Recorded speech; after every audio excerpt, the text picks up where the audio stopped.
Hey friends, today is Good Friday. We're going to take a break from our Old Testament bedtime stories, and tonight we're going to read a bedtime story from the New Testament called Jesus Was Arrested. Jesus came with his disciples to a place called Gethsemane. He said to them, "Sit here while I go over there and pray." Jesus became very sad and troubled. Jesus went a little further. He fell face down and prayed, "Father, if it is possible, spare me from this, but only if it is part of your plan." Jesus came back and found his disciples asleep. He asked Peter, "Couldn't you stay awake with me for 1 hour?" Jesus went away and prayed. Then he found his disciples sleeping again. He said, "Are you still asleep?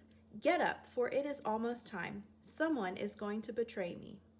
Suddenly, Judas arrived. A large crowd carrying swords and clubs was with him. Judas kissed Jesus so the crowd would know who Jesus was. The men grabbed Jesus and arrested him. Peter pulled out his sword and tried to fight the men, but Jesus told Peter to put away his sword. Jesus said, "Isn't this what God planned all along?" The men who arrested Jesus led him to the house of Caiaphas, the high priest. The religious leaders were trying to find a reason to kill Jesus, but they could not.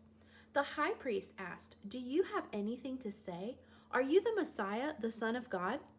Jesus replied, "Yes, that is right." The high priest said, "Aha! He has spoken against God."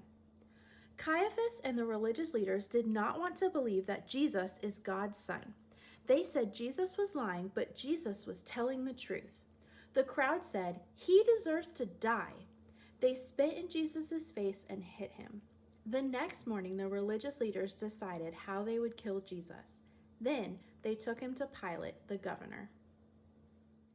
Jesus knew that his death was God's plan to save people from sin. Jesus' friends turned against him and he was arrested and put on trial.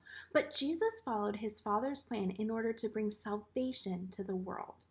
All right, my friends, good night. I love you.